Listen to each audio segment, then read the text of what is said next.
Welcome back. The time now 11:24, and it is Thursday. That means we have an opportunity to find out a little bit more about what's happening in our community. We have Eric Raditz from Florida Weekly.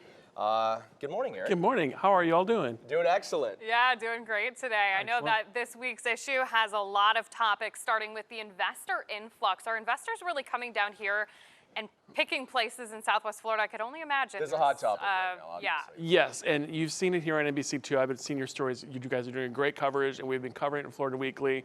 But the truth is, we are popular. This is a popular market, and the truth is that it's getting harder for people to afford to buy a home here. And then what they're competing with now is not just other families who are trying to get a home. They're competing with investors. There's an investor influx, and it kind of makes sense if you're an investor once you look at the market moving up for them to invest. But what does that mean for folks who are trying to live here? What does it mean for these investors? We look into what it means also for all of our Southwest Florida residents. Not a lot of inventory as it is. It's difficult to not only find homes, but apartments. Apartments, People search, So forever. you're competing with investors when you're purchasing a house down here now. And just the price hikes and everything. You know, we were talking about, certain apartment complexes hiking people's rent 20, 30, 40%. The little kind of this area in Southwest Florida that used to be considered, I think, kind of affordable is definitely getting less so that way. Absolutely. In what you guys are covering. Yeah. I mean, that's a big reason why. Definitely check it out. We get to the bottom of it, and we're not too sure where it's going, but we're watching it as it happens and going along the way, seeing what might happen next. Now, another thing that I know you guys are talking about this week, these new leadership programs meant to help women in your organization. Can you tell us a little bit about that? Yeah, we take a look at it, and are there women in your organization who have leadership opportunities? And if not, can you create some? And if you have some, can you help others within your organization to build leadership programs so that more women can come up within your organization? We take a look at Flying High, how to build leadership programs with women in your organization in this week's business section.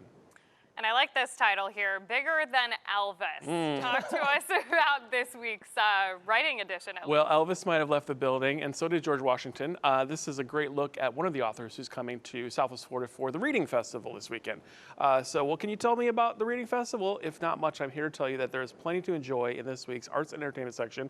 We have the whole scoop with all the authors actually coming in and the events that will be featured. This book by Nathaniel Philbrick, who we sit down with and interview in this particular article by Nancy Stetson. We discuss his retracing George Washington's travels in his latest book, Read Up on It, and how to find and go meet him. I love the cover there with the rear view mirror. Isn't that cool? We've won some awards for our presentation. Yes, absolutely. It mimicked the book, though. We did take a look at the book. That's a good segue, though. One of the things that's kind of happening this week, there is a ton of stuff happening this week, and a great week to do it. I mean, in particular from a weather standpoint. Oh, yeah, we have the fair. We have right tons. I've heard so many people saying this is the first fair that they've ever went to. Yeah. Growing up in the Midwest, I mean, that was common for me. Absolutely. Yeah, it's fair, and it's plenty to do, including the fair, the Pride Fest, which was covered. We take a look at always a full calendar of things. It's a great time to get out. That's a packed page right there. Packed page. We have some top picks, including Margaritaville at Broadway Palm, Avenue Q at Lab Theater. This Shelf Show is happening out at Sanibel.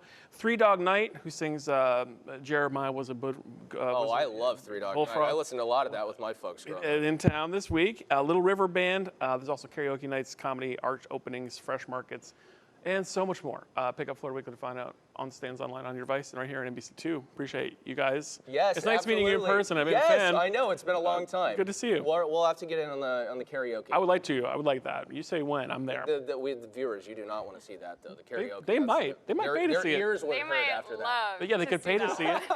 Go to a charity or something. Well, I think this is a great event idea. We just came up with it. Hey, all righty. I'll pitch it. I'll talk to the man upstairs. Hey, if anyone can do it, you can. Awesome. Hey, thanks so much, Eric. Thanks for stopping by. We really Eric. appreciate it. Same here. See you next time. Thank you, Eric.